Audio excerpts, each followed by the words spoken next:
MTV news Kannada ವಾಹಿನಿಗೆ ಸ್ವಾಗತ.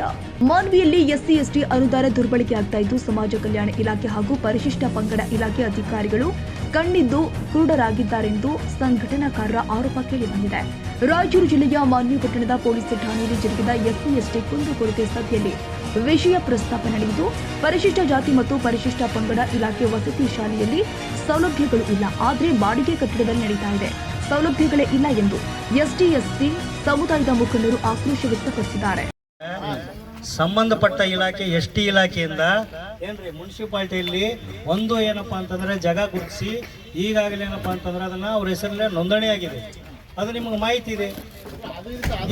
ಇಲ್ಲಿ ತಾಲೂಕಾ ದಂಡಾಧಿಕಾರಿಯಿಂದ ಆಗಿರ್ತಕ್ಕಂಥದ್ದು ಏನಿದೆ, ತಾಲೂಕಾ ದಂಡಾಧಿಕಾರಿ ಕೆಲಸ ಏನು? ತಾಲೂಕಾ ದಂಡಾಧಿಕಾರಿಗಳು ಮಾನ್ವಿಯಲ್ಲಿರ್ತಕ್ಕಂಥ ಸೈಟ್ಗಳ ಬಗ್ಗೆ ಯಾವ ಸೈಟ್ ಯಾವ ಜಮೀನಿಗೆ ಜಮೀನು ಸಂಬಂಧಪಟ್ಟಂಗೆ ಮಾತಾಡಕತ್ತೀನಿ ನಾನು.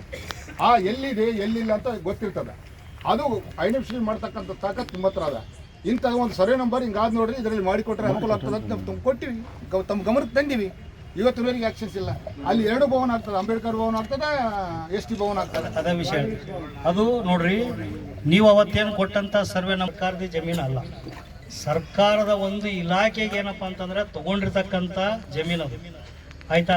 ಅದು ಪಟ್ಟಾದಾರ ಇದಾರ, ಪಟ್ಟಾದಾರ ಏನಪ್ಪಾ ಅಂತಂದ್ರೆ ಎಂಜಾಯ್ಮೆಂಟ್ ಮಾಡ್ಕೋತಾ ಇದಾರೆ ಅವರು. ಅದರಲ್ಲಿ ಇದನ್ನ ಸರ್ಕಾರಕ್ಕೆ ಮಾರಾಟ ಮಾಡತಕ್ಕಂಥದ್ದು ಇದೆ. ನಮ್ಗೆ ಜಾಗ ಸಿಗ್ತಾ ಇಲ್ಲ, ನಮ್ಗೆ ಯಾಕೆ ಒದಗಿಸ್ಕೊಡ್ತಾ ಇಲ್ಲ? ಟೆಂಡರ್ ಕರೆಗೆ ನಿಮ್ಗೆ ಯಾರು ಅನುಮತಿ ಕೊಟ್ಟರು? ನಮ್ಮ ಹತ್ರ ಉತ್ತರ ಬೇಕು ನಮಗೀಗ. ಆಮೇಲೆ ಏನಾಗಿದೆ ಸರ್, ಪರಿಶಿಷ್ಟ ಜಾತಿ ಮತ್ತು ಪರಿಶಿಷ್ಟ ಪಂಗಡದ ಕಾಲೋನಿಗಳಿಗೆ ಇವತ್ತಿನವರೆಗೂ ಬೀಟ್ ಪೊಲೀಸ್ ಯಾರು ಬರ್ತಾ ಇಲ್ಲ. ಬಟ್ ಏನಾಗ್ಯದ, ನಮ್ಮಲ್ಲಿ ಕೆಲವು ಉದಾಹರಣೆಗಳು ಕುರುಡಿ, ಅರೋಲಿ, ಅಡವಿ ಖಾನಾಪುರ, ರಾಜೋಳಿ, ಮೇನ್ ಹಳ್ಳಿಗಳ ಕಡೆ ಎಲ್ಲ. ಬಟ್ ಏನಾಗ್ತದೆ, ಲಾಸ್ಟ್ ಇರ್ತಾವೆ ನಮ್ಮ ಮನೆಗಳು. ಈ ಸಣ್ಣ ಮೇನ್ ರೋಡ್ಗೆ ಇರಲ್ಲ. ಮೇನ್ ರೋಡ್ಗೆಲ್ಲ ಏನಂದ್ರೆ ದೊಡ್ಡವ್ರ ಮನೆಗಳು ಇರ್ತಾವೆ. ಬಟ್ ನಾವೆಲ್ಲ ಬೇರೆ ಕಡೆ ಎಲ್ಲ ಗುಡುಗಾಡು ಪ್ರದೇಶದಲ್ಲಿ ಇರ್ತಾರೆ. ಯಾರೋ ಒಬ್ಬ ಪೊಲೀಸ್ ಬಂದು ರಾತ್ರಿ ಬಂದು ಆ ಟೈಮ್ನಲ್ಲಿ ಅರುಣ್ ಚಕ್ರವರ್ತಿ ಸಾಹೇಬ್ರು ಇದ್ದಾಗ ಬಟ್ ಬೀಟ್ ಪೊಲೀಸರು ಬಂದು ಕೇಸಿ ಮನೆಗೆ ಬಂದು ಡೋರ್ ಬಂದು ಓಣಿ ಮುಖಂಡರು ಮಾಡಿ ಆ ಓಣಿಯಲ್ಲಿ ಬಂದು ಸೈ ಮಾಡಿ ಬರ್ತದೆ. ಮಧ್ಯರಾತ್ರಿ ಬಂದು ಕೇಸಿ 12-1 ಗಂಟೆಗೆ ಬಂದು ಇವತ್ತು ಬಂದು ಬೀಟ್ ಪೊಲೀಸ್ ಬಂದಿದ್ದಾರೆ ಅಂತೇಳಿ ಯಾರು ನಮ್ಮ ಮುಖಂಡರು ಇದ್ರೆ ಆ ಜನನಾಯಕನಲ್ಲಿ ಯಾರು ಲೀಡರ್ ಇದ್ರೆ ಅದನ್ನ ಬಿಟ್ಟಾಗಿ ಸರ್ ಇವತ್ತು ಬಂದಿ ನೋಡ್ರಿ ಅಂತ ಎಬ್ಬಿಸಿ ಹೇಳಿ ಬರ್ತೀವಿ.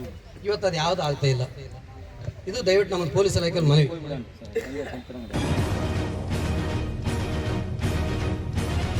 ತಾಜಾ ಸುದ್ದಿಗಾಗಿ ಎಂಟಿವಿ ನ್ಯೂಸ್ 24x7ಗೆ ಸಬ್ಸ್ಕ್ರೈಬ್ ಮಾಡಿ ಮತ್ತು ಬೆಲ್ ಐಕಾನ್ ಅನ್ನು ಒತ್ತಿ. ತಪ್ಪದೇ ಲಿಂಕ್ ಶೇರ್ ಮಾಡಿ.